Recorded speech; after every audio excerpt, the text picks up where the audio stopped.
Bom dia, sejam bem-vindos à teleconferência da Usiminas, em que serão discutidos os resultados do terceiro trimestre de 2025. Eu sou Leonardo Caran, diretor de Relações com Investidores da Usiminas. To those who want to follow us in English, a free translation of the webcast presentation is available on the Usiminas IR website. We also have an interpreter for simultaneous translation. Please choose the sound channel on the icon at the bottom of your Zoom screen. Todos os participantes estão conectados apenas como ouvintes e suas perguntas poderão ser feitas por escrito na seção de perguntas e respostas do Zoom, Q&A, ícone abaixo na sua tela. Os participantes que estiverem ouvindo em inglês também poderão fazer as perguntas diretamente nessa seção. Essa teleconferência está sendo gravada e transmitida simultaneamente pelo canal da Usiminas no YouTube. Cabe lembrar que essa teleconferência é exclusiva para investidores e analistas de mercado. Solicitamos que se identifiquem para que sua pergunta possa ser respondida. Solicitamos também que eventuais perguntas por parte dos jornalistas sejam encaminhadas a relações com a mídia da Usiminas pelo e-mail imprensa@usiminas.com. Antes de prosseguir, gostaríamos de esclarecer que eventuais declarações que possam ser feitas durante esta teleconferência relativas às perspectivas dos negócios da companhia, bem como projeções, metas operacionais e financeiras relativas ao seu potencial de crescimento, constituem previsões baseadas nas expectativas da administração em relação ao futuro da Usiminas. Essas expectativas são altamente dependentes do desempenho do setor siderúrgico, da conjuntura econômica do país e da situação dos mercados internacionais. Portanto, estão sujeitas a alterações. Conosco hoje se encontra o nosso presidente, Marcelo Chara, o vice-presidente de Finanças e Relações com Investidores, Tiago Rodrigues, o vice-presidente comercial, Miguel Homes. Inicialmente, o Marcelo fará algumas considerações, em seguida o Tiago apresentará os resultados. Depois, as perguntas formuladas na sessão do Q&A serão respondidas. Eu passo agora a palavra para o Marcelo. Por favor, Marcelo. Obrigado, muito obrigado a todos, senhoras e senhores, bom dia. É um prazer estar aqui com vocês para compartilhar os resultados do terceiro trimestre deste 2025. Este trimestre foi marcado por avanços importantes em nossa gestão, com a consolidação de nossa estabilidade operacional.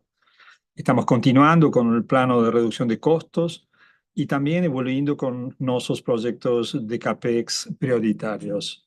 Essas iniciativas reforçam nossa estratégia de garantir a competitividade e sustentabilidade para o negócio no longo prazo.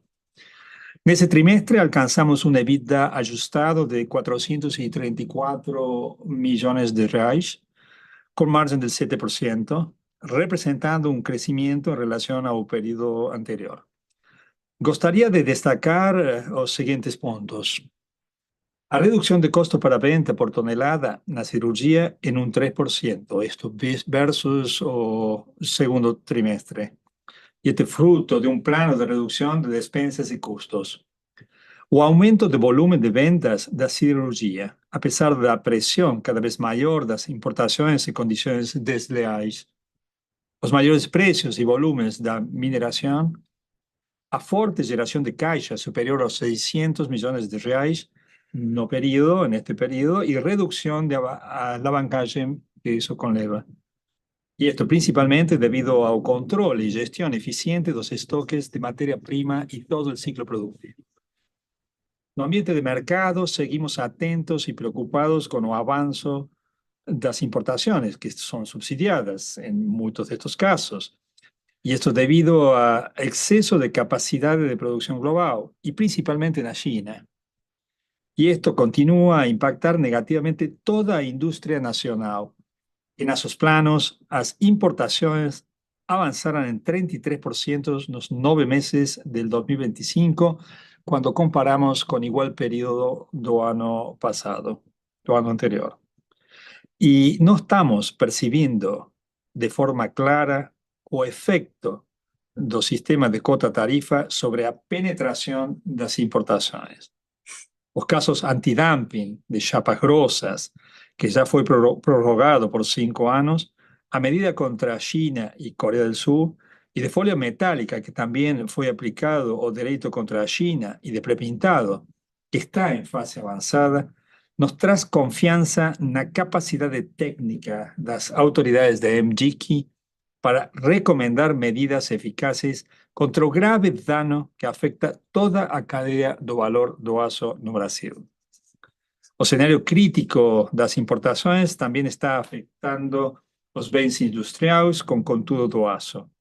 Os dados da Anfavea mostram que, em comparação com o 2024, houve um crescimento de 11% no emplacamento de veículos leves importados e de apenas um 2% dos veículos nacionais.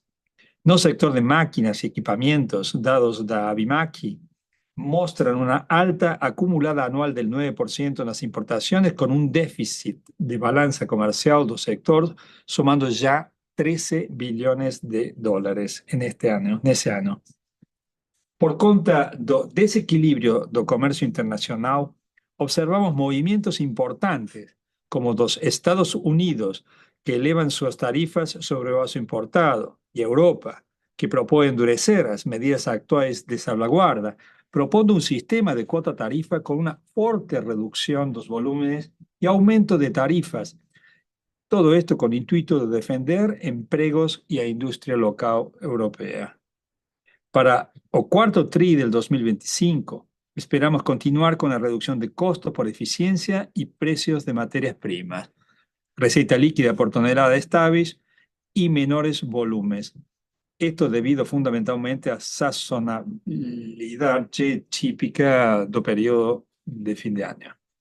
Na mineración, a expectativa é de volúmenes ligeramente inferiores, porém mantendo para o ano 2025 um volume superior ao de 2024 e alinhado ao nosso planejamento. Reforço que, apesar dos desafios do ambiente externo e das pressões sobre a indústria nacional, seguimos confiantes na nossa capacidade de nos adaptar e entregar valor sustentável aos nossos clientes e acionistas. Acreditamos que con disciplina, foco estratégico y un engajamiento de todo nuestro time que caracteriza a él, continuaremos avanzando y consolidando nuestra posición de referencia en el sector. Agradezco a todos por la confianza y parcería. Y seguimos juntos, construyendo el futuro de Usiminas na indústria brasileira. Muito obrigado. Obrigado, Marcelo. Bom dia a todos. Vamos começar com a nossa apresentação, com os resultados do trimestre. Começando destacando que apresentamos melhora nos principais indicadores de desempenho no terceiro TRI de 25, mesmo nesse cenário complexo aqui no Brasil e no exterior que o Marcelo acabou de mencionar.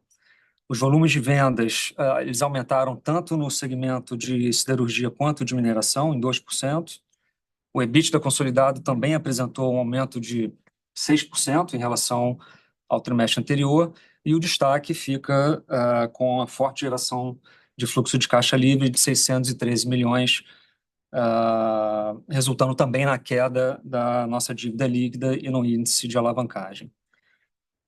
Indo para o próximo slide, vemos os resultados consolidados da Usiminas.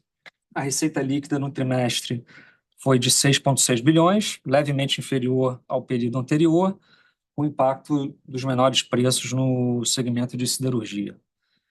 Já no acumulado do ano, a gente segue com a receita superior ao ano anterior, somando 20 bilhões de reais, puxado principalmente pela mineração.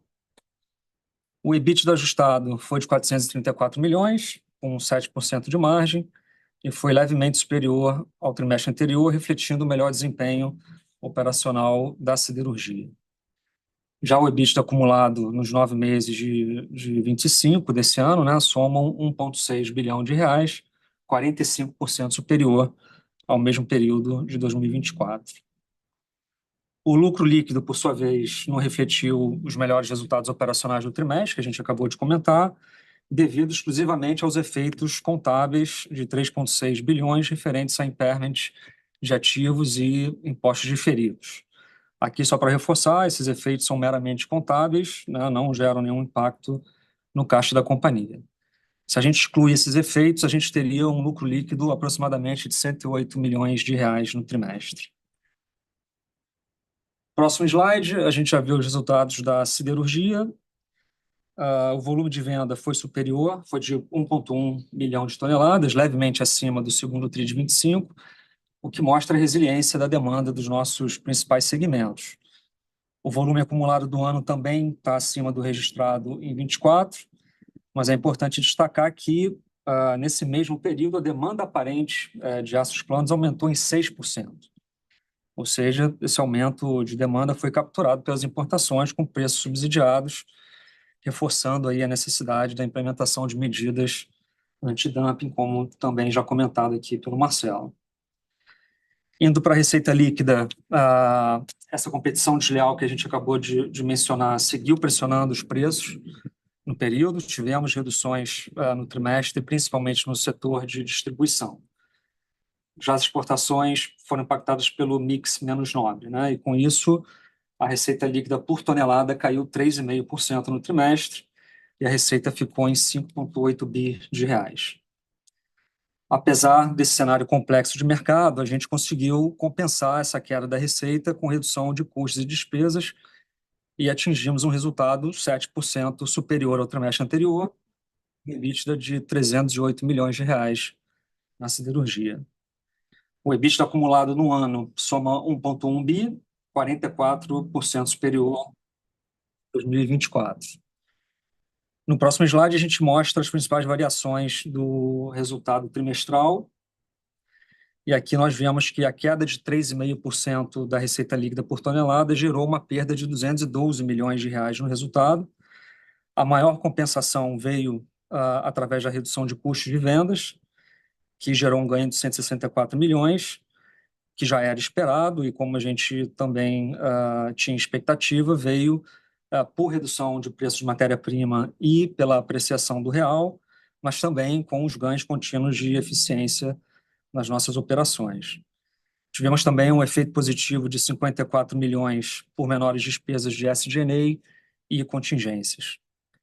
Para o próximo trimestre, a expectativa segue sendo de redução de custo e com despesas relativamente estáveis. No segmento de mineração, o volume de produção foi 4% superior ao segundo TRI, pelo maior rendimento operacional, enquanto as vendas apresentaram um aumento de 2%, com 2,5 milhões de toneladas, que foi o maior volume trimestral de vendas desde 2021. A receita líquida foi de R$ 950 milhões, 4% superior ao período anterior, com efeitos positivos pelos melhores preços de referência e os menores descontos por qualidade. Mas também foram parcialmente compensados aí pelo efeito da desvalorização do dólar. No acumulado de 25, a receita líquida soma 2,8 bilhões e está 27% acima da receita acumulada de 2024. O custo por tonelada no trimestre apresentou um aumento, principalmente pelas maiores tarifas de frete internacional, e com isso o EBITDA do terceiro TRI foi de 130 milhões e 14% de margem, levemente superior ao trimestre anterior. E no ano, o resultado acumulado de 451 milhões é 60% superior ao de 2024. Agora, passando aos indicadores financeiros. Nesse trimestre, nós apresentamos uma forte geração de caixa, com uma redução importante de capital de giro de 586 milhões de reais, principalmente pela redução dos estoques de matérias-primas, que agora estão num patamar normalizado, depois de uma elevação pontual que nós tivemos no primeiro trimestre. O CAPEX foi de 266 milhões, nós seguimos avançando bem com os principais projetos que vão gerar ganhos futuros para a Usiminas, com destaque para o projeto da planta de PCI, que será concluído no início do ano que vem, e o Repara Quente e o PADAP das coquerias, que tem previsão de conclusão entre 2028 e 2029. Com isso, a gente fechou o trimestre com um fluxo de caixa livre de 613 milhões de reais. Para o próximo TRI, em relação ao capital de giro, nós podemos ver ainda uma redução em volume menor, mas podemos ver uma redução principalmente pelos menores volumes previstos, né, de vendas na siderurgia. No CAPEX, a expectativa é fechar dentro do nosso guidance, mais próximo ao limite inferior de 1,2 bilhão de reais. Próximo slide, a gente vê que essa geração forte de caixa reduziu a dívida, como já comentado, que fechou perto de 300 milhões de reais, e também reduziu a alavancagem para 0,16 vezes. Nesse trimestre, a gente também finalizou a recompra dos bonds, com vencimento em 26, com desembolso de 206 milhões de dólares, e aproveitamos as condições favoráveis para também fazer um resgate antecipado de 160 milhões de reais da nova emissão de debêntures. Então, com isso, a gente segue com uma posição financeira muito sólida e com um cronograma de amortização da dívida bem alongado, o que nos permite focar na melhora da nossa performance operacional e no nosso plano de investimentos. Agora eu retorno com o Léo para a gente iniciar o Q&A. Léo, por favor. Obrigado, Thiago. Bom, vamos começar com a nossa sessão de perguntas e respostas. A nossa primeira pergunta vai para o Marcelo e para o Miguel. É o campeão de audiência aqui, é sobre antidumping. Então, tem várias perguntas, elas vêm do Márcio Farid, do Goldman Sachs, do Caio Greiner, do BS, do Caio Ribeiro, do BofA, Marcelo Arizzi, do BTG, Tati Candini, do JP Morgan, Igor Guedes, da Genial, Lucas Lag, da XP, Daniel Sasson, do Itaú BBA, Gabriel Barra, do Citi. Todos perguntam sobre o antidumping e vou procurar concentrar aqui nos seguintes tópicos.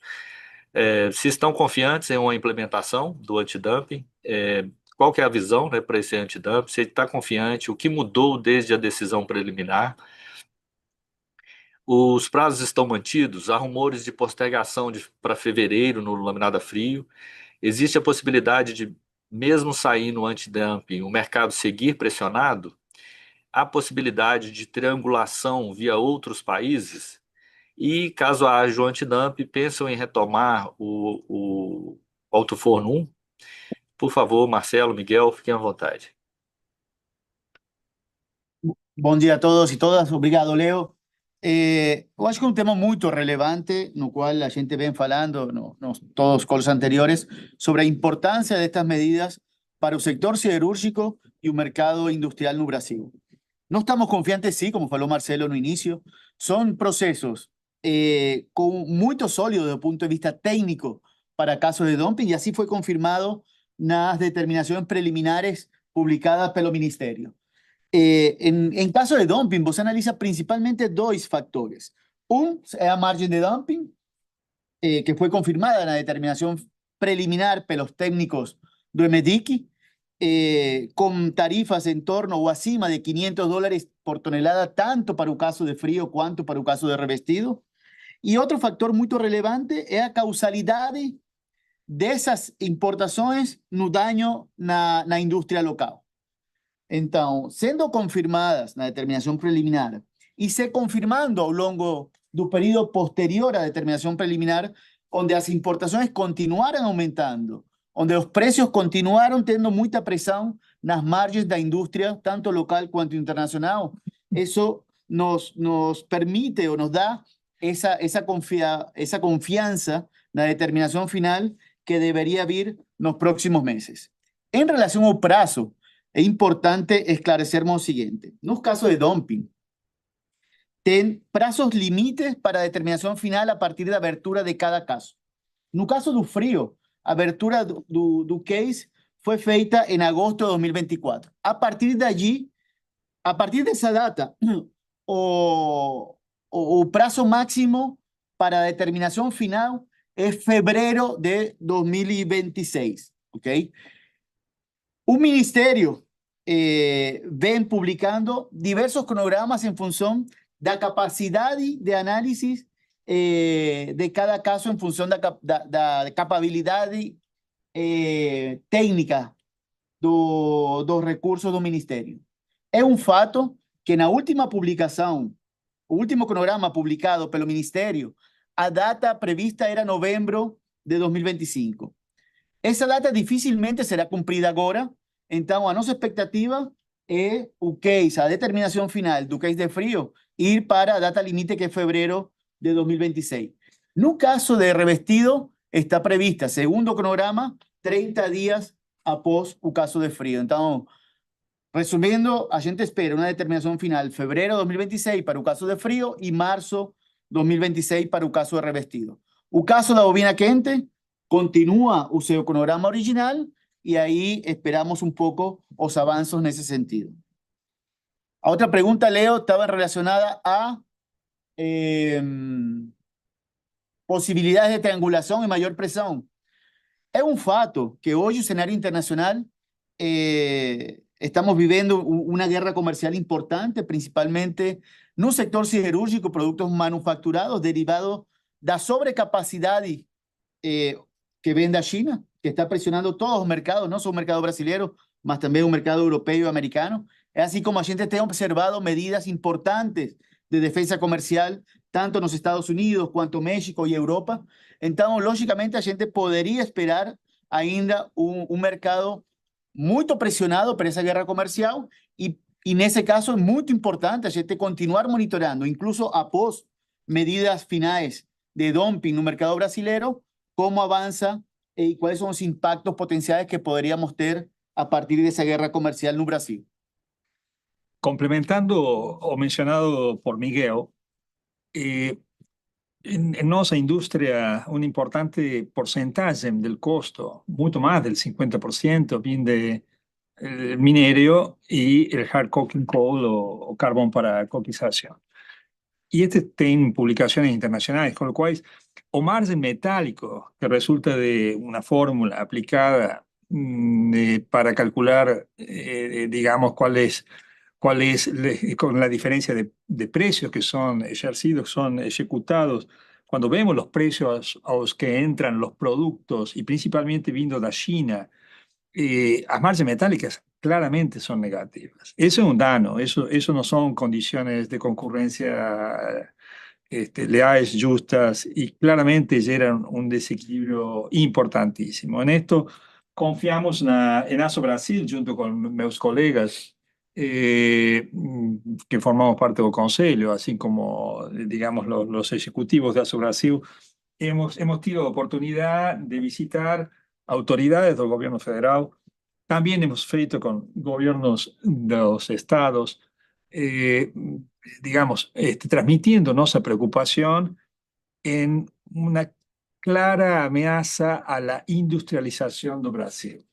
Estamos viendo cómo va reduciendo o porcentaje da manufactura en la conformación do PIB do país, y un factor importantísimo, sin duda, es este tipo de concurrencia que lo que genera es empleos en otras regiones del planeta y pérdidas de empleo de la mejor y más alta cualificación, que son los empleos industriales no Brasil. Hay una pregunta que comentaba si, digamos, la aplicación de estas medidas podría generar algún aumento de capacidad en Usiminas, como por ejemplo se mencionaba el inicio de operación del Alto Forno 1. Ahí, rematando el comentado anterior, confiamos en las autoridades. Yo comenté esto en el speech inicial, y claramente en esto, dado que ha habido algunas medidas como las que mencioné, Chapa Grossa, Flandes y otros productos, ha habido la aplicación de medidas correctas, técnicas, como un sustento técnico, porque el antidumping claramente es una medida técnica. Confiamos en la capacidad técnica de OMGK para poder colocar luz en este claro daño que está generando la industria. Y respecto de la capacidad adicional, quiero mencionar que nos hemos feito un investimento de $600 millones, casi 3 billones de reais, en la modernización integral del Alto Forno 3, que está en plena operación, y estamos ganando eficiencia semana a semana en él y estabilidad en la operación, y que hemos conseguido con 2 altos fornos, el Alto Forno 2 y el Alto Forno 3, volúmenes de producción equivalentes y eficiencias a las que teníamos con 3 altos fornos, con lo cual hoje temos capacidade ociosa em todo o segmento de operação industrial, com o qual diria que estamos preparados para absorber maior demanda, estamos preparados para absorber parte dessa concorrência desleal que está invadindo o mercado brasileiro com nossa capacidade de produção e de forma eficiente. Obrigado, Marcelo, Miguel. Miguel, nós temos uma sessão agora de perguntas sobre preço. Eu vou separar preços da distribuição, aí depois indústria e, por fim, eu faço as perguntas sobre montadoras, tá? Então, sobre preços, inicialmente, a gente tem o seguinte: como está o repasse de preços anunciado para distribuição? Qual a postura da Uzi Minas em relação a esse movimento? Há possibilidade de haver algum aumento até o final do ano, ou mais aumentos, né? Qual a perspectiva de preço de aço do país no curto prazo? Por favor, Miguel. Obrigado, Leo. Fueron implementados aumentos, sí, Usiminas implementó aumentos para el sector de distribución y negocios spot y a partir de octubre. Esos aumentos fueron en torno, o variando dependiendo del producto, 7% para un producto, entre 4 y 5% para otro producto, y es un resultado de una fuerte presión a partir de competencia desleal de las importaciones con margen negativo. Onde a gente chegou num cenário de preços para o mercado spot insustentável para o sector siderúrgico brasileiro. Então, a partir daí, surgiu a necessidade deste primeiro aumento. Estamos retomando um pouco as margens positivas para esse sector e, logicamente, a gente continua monitorando essa possibilidade de novos aumentos para o futuro. Importante esclarecer, Leo e todos, né? Assim como a gente sofreu pela forte pressão das importações em competência desleal ao longo do ano e houve um reajuste importante, uma queda de preço importante para esse setor spot, o impacto desses ajustes de preço na inflação total do país foi muito baixa. Tanto assim que a gente não sentiu essa forte queda de preço do sector spot na inflação do país. Assim também a gente não espera qualquer aumento no sector siderúrgico pode impactar de forma relevante na inflação ou no IPCA do Brasil. Obrigado, Miguel. Só eu esqueci de falar os nomes, né? Quem estava perguntando sobre o preço inicialmente foi o Caio Greiner, do UBS, o Caio Ribeiro, do BofA, Marcelo Arise, do BTG, Márcio Farid, do Goldman Sachs, Matheus Moreira, do Bradesco, BBI, e o Carlos de Alba, do Morgan Stanley. Miguel, dando continuidade aqui, agora para preços de indústria, depois a gente fala de automotivo, tá? O Yuri Pereira, do Santander, ele pergunta que, com relação aos preços realizados de aço, quando devemos ver o impacto positivo dos aumentos recentes para o setor industrial, e se poderia relembrar esse lag entre movimentos na indústria com movimentos na distribuição. Por favor, Miguel. Obrigado, Leo. Como sempre explicamos nos nossos calls, a dinâmica da precificação da indústria tem uma desfasagem em relação aos preços spot. No caso industrial, dependendo do sector e do cliente, temos contratos, em alguns casos bimensais, em outros trimestrais, principalmente. Então, esse é o tempo de desfasagem entre os movimentos do sector spot e o que a gente pode observar para frente no sector industrial. Então, os ajustes que estão sendo feitos agora, a partir de outubro desse ano no sector spot, a gente deberá ser refletido na renovação dos contratos das indústrias a partir de janeiro do próximo ano, principalmente. Agora, sobre montadoras, Miguel, nós temos perguntas aqui do Caio Greiner, do UBS, Ricardo Monegaglia, do Safra, Igor Guedes, da Genial, Lucas Lag, da XP e Daniel Sasson, do Itaú BBA. Eles perguntam no caso das montadoras, como vocês todos conhecem, nós temos dois períodos de negociação, que é janeiro, de actualização de contratos. Temos períodos de janeiro, dezembro e outro abril, março. No caso de janeiro, dezembro, que mais ou menos engloba 30% das montadoras do país e da região, as negociações começaram, mas estão em uma fase muito preliminar. Ainda não temos uma expectativa muito certa sobre a finalização dessas negociações que deveriam avançar ou deverão avançar até diciembre de este año. Pelo lado dos contratos que actualizan condiciones a partir de abril, comenzarán a partir de janeiro o febrero del próximo año. Lembrando que a dinámica dos contratos das montadoras es muy diferente das condiciones de spot y las propias condiciones da industria que siguen a desfasagem después das negociações dos preços spot. O caso dos preços spot, Leo e todos, é importante a gente esclarecer que o que aconteceu ao longo de 2026 é um cenário que é insustentável, como já comentei, para toda a siderúrgica local. Tanto assim que o resultado desse cenário são os diferentes processos de dumping que a gente falou anteriormente, que temos uma expectativa alta de ser reconhecido pelas autoridades brasileiras sobre o impacto negativo dessa condição para toda a indústria local. Miguel, só um follow-up aí, ainda com o automotivo, que tem uma pergunta complementar que é o seguinte: como se uma medida de antidumping de revestido pode influenciar nas negociações aí com o automotivo? No tem influência não, porque como comentei anteriormente, o cenário de dumping é resultado de a forte pressão e a competência desleal originada das importações. No caso dos contratos automotivos, sigue outra lógica, está mais associado não só a uma condição leal de competência do sector siderúrgico mundial, mas também a evolução das diferentes variáveis do custo de matéria-prima, insumos e dólar, que no caso dos contratos automotivos no Brasil se mantém em moeda local.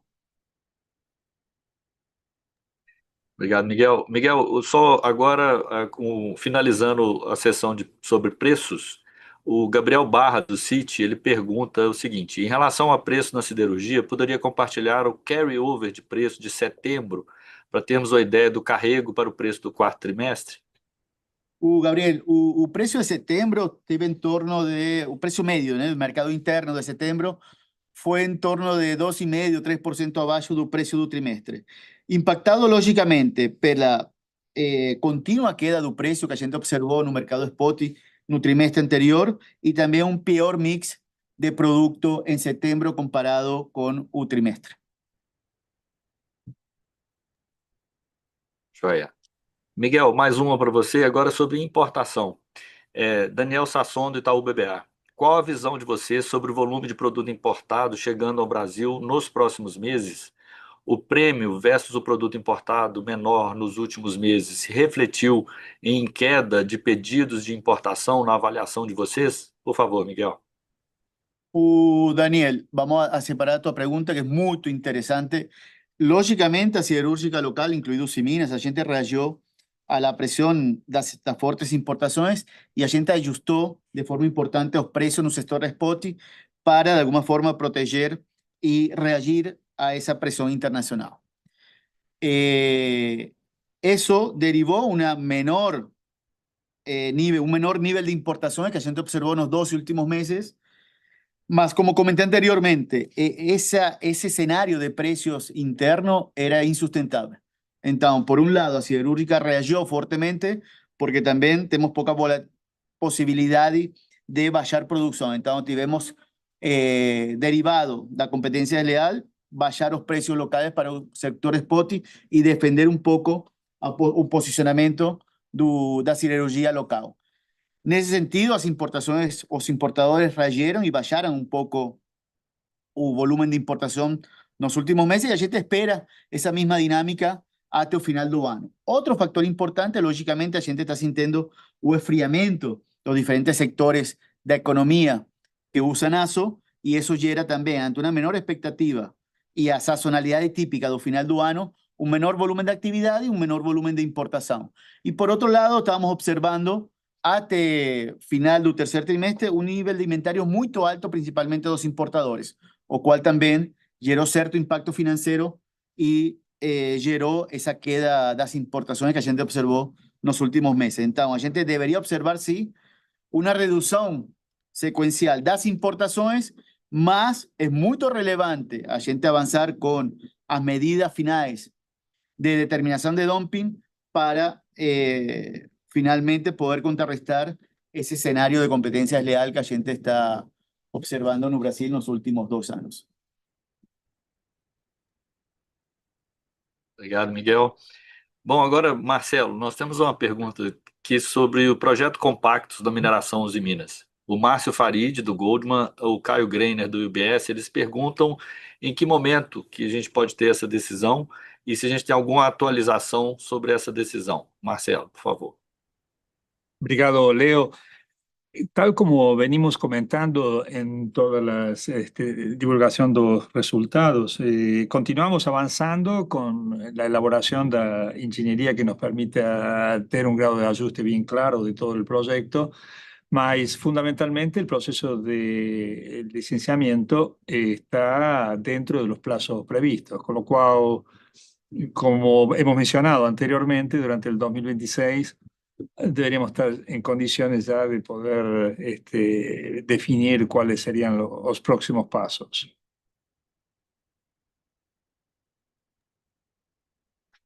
Bom, a nossa próxima pergunta vem para o Thiago, sobre a alocação de capital, Thiago. O Caio Greiner, do UBS, e Gabriel Barra, do Citi. Eles falam o seguinte: a alocação de capital em um cenário favorável de antidumping, que potencialmente eleve margens e geração de caixa da companhia, como muda a estratégia de alocação do capital da companhia para os próximos anos? Aceleram investimentos ou aceleram dividendos, recompra, buyback? E o Gabriel complementa perguntando qual o nível de alavancagem ideal na visão da companhia. Por favor, Thiago. Ok, obrigado, Léo. Obrigado, Caio, Gabriel. Um pouco difícil a gente prever o que vai acontecer no futuro, principalmente em relação a medidas antidumping, como isso pode impactar o resultado e a geração de caixa da companhia. Então, eu vou me limitar a falar da situação atual, tá? Primeiro, em relação à priorização, né, de investimentos ou de remuneração ao acionista, digamos, vocês observam que a gente tem um plano robusto de investimentos, com investimentos já aprovados, que vão necessitar, né, ou vão despender aí um volume relevante de caixa. Anunciamos no último call de resultados o investimento do PADAP da coqueria. A gente tem ainda em andamento o reparo a quente da coqueria. Esses dois investimentos juntos, eles ultrapassam 2 bilhões de reais. Marcelo acabou de comentar aqui sobre o investimento na Musa. Então, a gente tem um pipeline robusto aí de investimentos para frente. O que não significa que a gente não avalia a remuneração dos acionistas. Essa avaliação ela depende de uma série de indicadores de geração de caixa, nível de liquidez e os investimentos que a gente tem previstos para frente. Aproveitando, comentando em relação à situação atual, a gente não tem decisão ainda, estamos avaliando em avaliação a possibilidade de uma distribuição de dividendos ainda esse ano, tá? Sem nenhuma decisão tomada ainda. Obviamente, uma proposta que seria levada ao Conselho para eventual aprovação. Em relação ao nível de alavancagem, vocês também notam que a gente já tem aí, em alguns anos, né, pelo menos uns 2 ou 3 anos, a gente vem mantendo um nível de alavancagem bem baixo, abaixo de uma vez o EBITDA, o que na nossa visão, um nível de alavancagem que nos dá o conforto de passar por períodos de instabilidade dos mercados e também por períodos de investimentos mais altos. Então, respondendo, o nível de alavancagem como está hoje, ele é um nível que a gente entende ser o confortável para estar preparado para esse tipo de situação. Quando eu digo o que está hoje abaixo de 1, né? Então, entre o que a gente tem hoje e uma vez o EBITDA como índice de alavancagem é um patamar confortável onde a gente se sente seguro, ok? Em relação ao futuro, vamos aguardar aí, né, e ver se algo muda em relação à melhora da situação de mercado e como isso pode refletir na geração de caixa. A gente vai seguir avaliando a possibilidade de remuneração aos acionistas, sempre focando nos nossos investimentos, que são importantes para gerar competitividade para a empresa no futuro.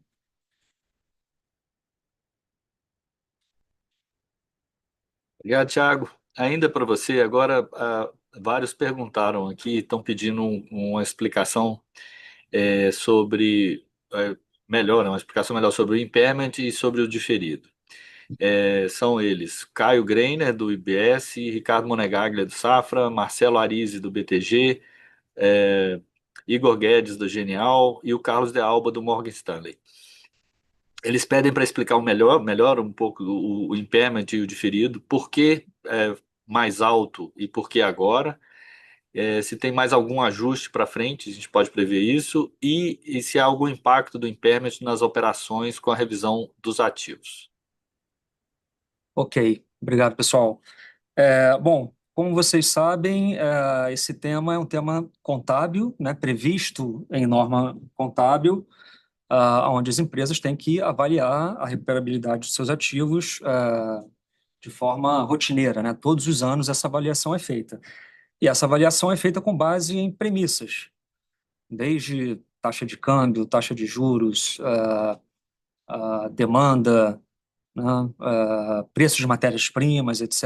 Essas premissas elas são definidas com base, né, no ambiente macroeconômico e de mercado atual, e a atualização dessas premissas fez com que a gente registrasse o impairment. Então, não há nenhuma mudança em relação à qualidade e à geração de resultado dos nossos ativos, mas houve mudança em premissas que alteram a situação de mercado, né, o macroeconômica que impacta nessas avaliações.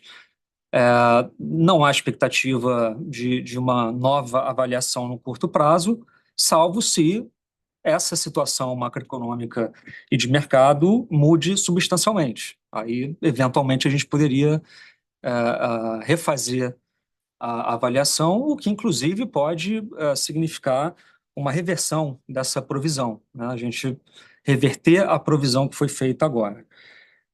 Também esclarecendo, essa provisão ela não foi alocada a nenhum ativo específico, ela é realmente uma provisão sem nenhuma alocação específica em ativos da companhia.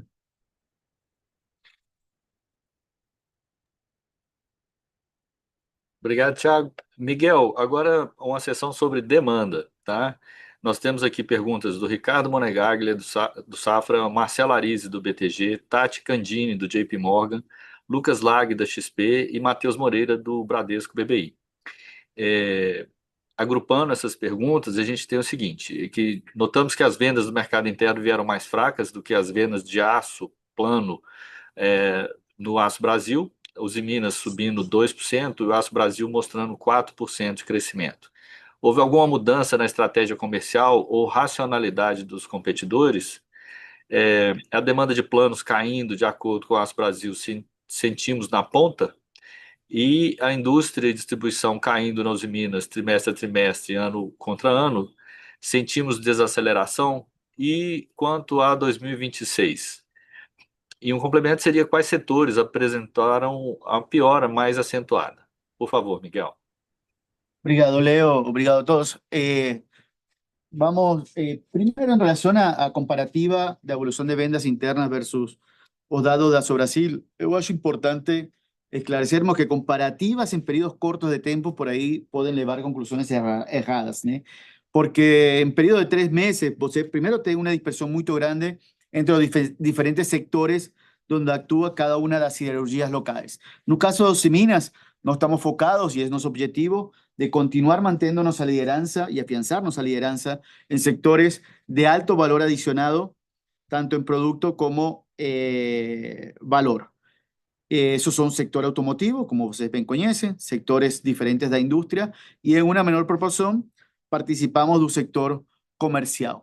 Es posible que ao longo do tercer trimestre o sector comercial, puxado pela construção civil, principalmente en viviendas de interés social, es un sector donde la gente, a Usiminas, participa un poco menos de forma relativa a otras siderúrgicas, y eso puede resultar en diferentes movimentaciones das vendas comparado con tu trimestre anterior. No caso de auto, foi grande destaque do terceiro trimestre. A produção de auto continua muito sólida. Apresentou um avanço de 10% em comparação com o trimestre anterior e ainda a expectativa até o final do ano é de manter essa recuperação. Mas é importante também destacarmos que o sector auto é o único sector da economia brasileira que ainda não recuperou os valores pré-pandemia. O resto dos sectores avançaram de forma importante e mantém essa puxada a partir do ano 2021, da recuperação econômica, mas o sector auto ainda fica abaixo dos valores de 2019. Sector industrial, a gente pode destacar o sector de maquinaria agrícola, continuou puxando de forma importante, rodoviário, apesar de que o sector agrícola está em patamares muito baixos comparado a anos anteriores, apresentou um trimestre bastante bom. Máquinas rodoviárias, puxada também por o sector construção, que falamos anteriormente, tem uma puxada importante. Sectores que a gente pode colocar que estão tendo uma performance pouco abaixo da expectativa, é o sector de energia renovável, onde os projetos básicamente pararam, tanto de energia eólica quanto de energia solar. E o resto dos sectores están avanzando, performando bastante alineado a los indicadores da economía. Lógicamente, los juros altos, por un lado, impactan negativamente el consumo y los sectores también, clientes da Usiminas, están siendo impactados por las importaciones de productos manufacturados. Marcelo falou dos dados de Anfavia, igualmente los dados de Abimaki, mas también utilidades domésticas están sufriendo esa presión fuerte de competencia desleal, principalmente de origen china. De ahí la importancia no solo dos procesos siderúrgicos, mas también del gobierno promover políticas industriales para incentivar a volta da manufactura no país. Para 2026, a gente ainda, dados de World Steel, prevén un aumento do consumo aparente em torno de 1% para a economia, o consumo de aço no mercado interno brasileiro e está bastante alinhado à expectativa do crescimento do PIB. Logicamente, potenciais baixas adicionais dos juros e algum incentivo adicional à economia poderia melhorar essa expectativa, mas vamos continuar monitorando um pouco a evolução da economia brasileira, os juros e a capacidade de consumo, além das políticas industriais que podem vir da parte pública. Não sei, Leo, se faltou alguma coisa, mas Não. esqueci alguma das perguntas. Não, eu acredito que sim. Tem uma última aqui que seria quais setores apresentaram mais fraqueza. Eu diria que sectores que sofreram mais ao longo do terceiro trimestre está basicamente, como falei, o setor de energia renovável, que está sofrendo um pouco a parálise dos diferentes projetos que foram muito importantes nos anos anteriores. Beleza. Miguel, um complemento sobre demanda agora no mercado externo.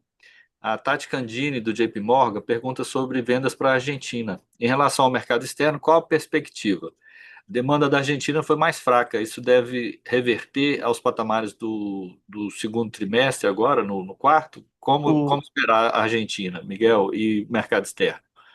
Tati, o que aconteceu no terceiro trimestre, que a gente foi finalizando as entregas de projetos de oil and gas, que foram muito fortes ao longo do segundo trimestre. O sector de oil and gas na Argentina continua puxante. Eso debería reflectir una melhora do mix de venda do nosso quarto trimestre, principalmente para atendimento de novos projetos de oil and gas na Argentina. O sector automotivo continua apresentando dados positivos e a nossa expectativa é se manter nessa tendência até o final do ano. Então, a gente poderia observar um melhor mix de venda para o quarto trimestre, principalmente puxado pela retomada de entregas de projetos de oil and gas. Obrigado, Miguel. Tiago, nós temos uma pergunta agora sobre fluxo de caixa. O Ricardo Monegaglia, do Safra, pergunta o seguinte: qual a perspectiva de fluxo de caixa para o quarto T25, considerando a liberação de capital de giro mais forte e CAPEX mais fraco no terceiro trimestre? Por favor, Tiago.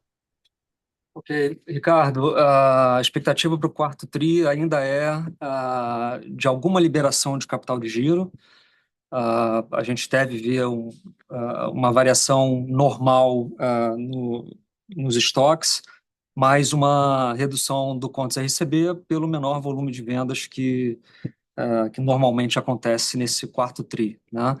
Então, por capital de giro, a gente ainda deve ver uma geração positiva, e com resultados estáveis, né, e o CAPEX, que deveria ficar entre 400 e 500 milhões no trimestre para a gente atingir o nosso guidance, a gente ainda deve ver um fluxo de caixa positivo no quarto tri. Tiago, agora algumas perguntas sobre outlook de custos que nós fornecemos agora há pouco no nosso release de resultados. São perguntas do Ricardo Monegaglia, do Safra, Igor Guedes, da Genial, Gabriel Barra, do Citi. Agrupando seria o seguinte: esperávamos um outlook melhor em custos. Quais variáveis foram consideradas? O preço de referência internacional de carvão e minério subiram no terceiro trimestre, mas no CPV da Usiminas eles caíram. Seguindo a mesma lógica, essas commodities deveriam aumentar no CPV do quarto tri de 25? E, por fim, se essa magnitude do CPV no quarto T 25 deveria ser da mesma magnitude de queda do terceiro trimestre. Por favor, Thiago. Ok. Bom, pessoal, então, para reforçar o que a gente comentou, né? A gente está confiante em mais uma redução de custos agora para o quarto tri, tanto por preço de matéria-prima, como pelos ganhos de eficiência que a gente vem continuamente observando de forma gradual, mas vem observando nas nossas operações. Aqui é sempre importante esclarecer que, obviamente, os indicadores de mercado, né, de carvão, minério, etc., eles são um bom indicativo do que vai passar pelo nosso custo, mas eles têm dinâmicas um pouco diferentes, ou giros diferentes, então impactam o CPV em momentos diferentes. O minério ele tem um giro mais rápido, então a gente vê o impacto do preço passando mais rápido pelo CPV, o que não acontece com o carvão atualmente, já que a gente compra, né, um volume relevante de coque no mercado no momento, então o índice do coque ele é mais relevante do que o do carvão, e mesmo o índice do coque ele tem um giro maior, então ele leva mais tempo para chegar no CPV, e para complicar um pouco mais, você tem diferentes tipos de coque que são utilizados na produção em momentos diferentes. Então, indicador de mercado é uma boa referência, mas, obviamente, como a gente tem conhecimento do que está nos nossos estoques e está sendo utilizado na produção, a gente consegue ter uma visão mais clara do que vai passar no CPV. Então, voltando e reafirmando, expectativa de redução de custo para o próximo trimestre. Em relação à magnitude, se vai ser em magnitude parecida à redução que a gente teve nesse TRI, que foi de 3%, difícil dizer, eu assumiria que seria algo um pouco menos do que isso, mas obviamente ainda depende do que tenha a acontecer aí no decorrer do trimestre. Oi, Thiago. Agora sobre custos de mineração, Thiago. O Yuri Pereira, do Santander, e o Matheus Moreira, do Bradesco, eles perguntam o seguinte: poderia dar um pouco mais de detalhes sobre a alta nos custos da mineração no terceiro trimestre? Tem um outlook dessa linha para o quarto trimestre? É isso, basicamente. Ok. O aumento no custo da mineração ele veio principalmente, né, pelo aumento das tarifas do frete internacional. Então, as vendas que nós fazemos na mineração com frete incluído impactam o custo e a receita, mas no caso do custo, né, com o aumento da tarifa, a gente notou esse aumento no CPV. Além disso, tivemos aumentos também, ou um aumento pontual em serviços de movimentação de material. Isso não deveria se repetir, mas a gente continua vendo uma tarifa elevada do frete internacional, então isso deve se repetir no próximo TRI, o que nos levaria a um custo no mesmo patamar ou parecido com o que a gente viu no terceiro TRI para o quarto, na MUSA. Obrigado, Thiago. Nós temos mais ainda 3 perguntas, nós estamos caminhando para o final. A primeira, Marcelo e Thiago, o Yuri Pereira, do Santander, pergunta sobre a mineração, sobre a nossa reserva de friáveis. Qual a estratégia para manter a alimentação dos fornos com o fim das reservas de friáveis para perto de 2030, 31? Faz sentido considerar que comprariam do mercado local? Por favor, Marcelo.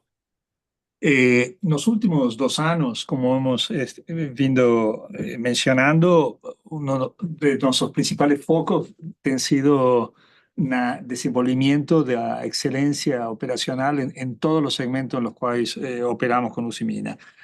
Eso fue parte, integramos fuertemente a Musa con la cirugía en la optimización de los recursos mineros. Esto nos ha permitido realmente tener una optimización de las reservas de friables como no teníamos tenido en el pasado, y estamos consiguiendo algunas mixturas para extender el actual. Y además de eso hemos conseguido desenvolver alternativas dentro mismo de Musa que nos permiten ir extendiendo la vida de los friables. En esto también estamos avaliando opciones que nos permitan, na máquinas de Sinter, en las 3 máquinas de Sinter que tenemos en Ipachinga, incorporar una proporción sensiblemente mayor de finos que permitiría aprovechar ainda más, digamos, las reservas disponibles. Con lo cual, diría que en esto somos optimistas en optimizar y mejorar el perfil de consumo, y nos, digamos, paralelamente, dependiendo de las definiciones que tomemos con el proyecto compacto, vemos también ahí sinergias que nos permitan aprovechar una parte de esas reservas para extender la alimentación de los fornos. Con lo cual diría que tenemos una buena, digamos, planeamiento en esto y perspectiva para los próximos años tener certeza en el fornecimiento de minerio. Obrigado, Marcelo. Agora uma pergunta, Thiago, sobre capital de giro. Ela vem da Tati Candini, do JP Morgan, do Igor Guedes, da Genial. Eles perguntam o seguinte: o driver da geração de caixa foi o working capital, então ainda tem espaço para maiores reduções?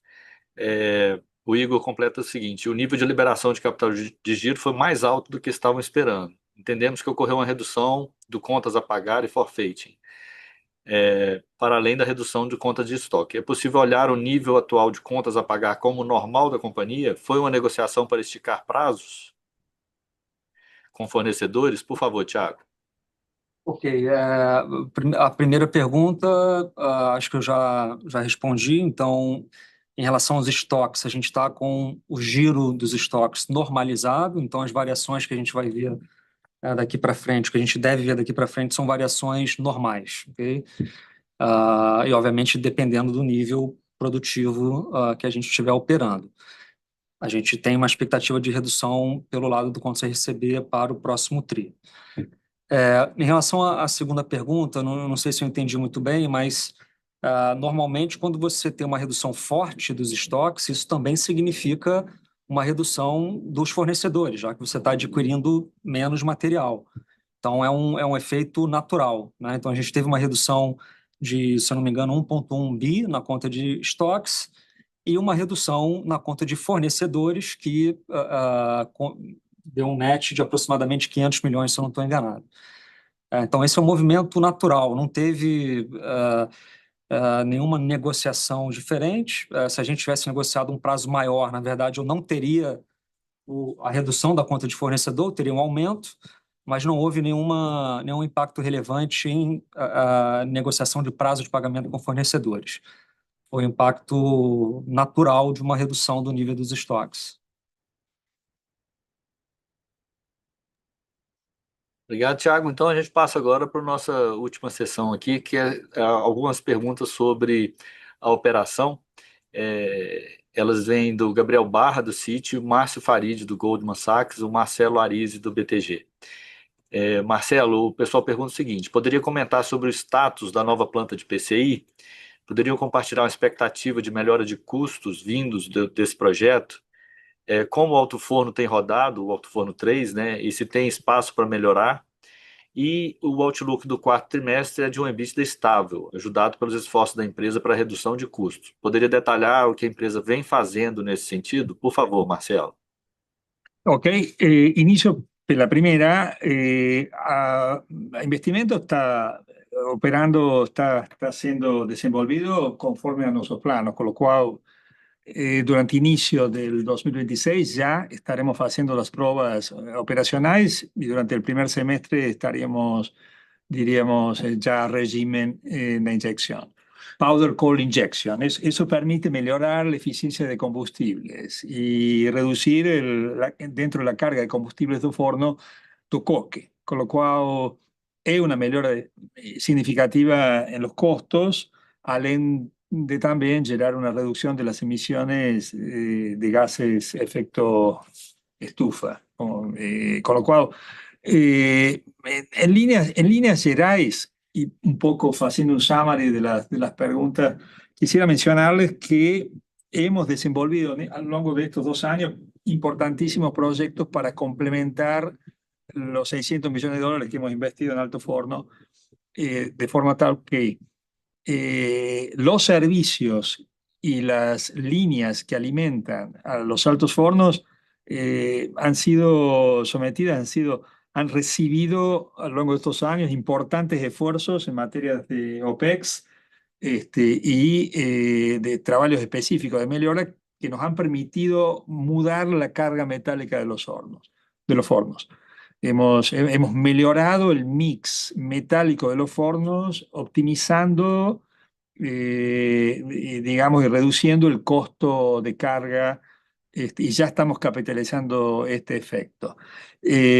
Haciendo también un enorme esfuerzo en esto, foco fundamentalmente en los temas ambientales para reducir el nivel de emisiones y partículas que nos han permitido reducir en más de un 90% eventos en los cuales teníamos identificado algún potencial desvío.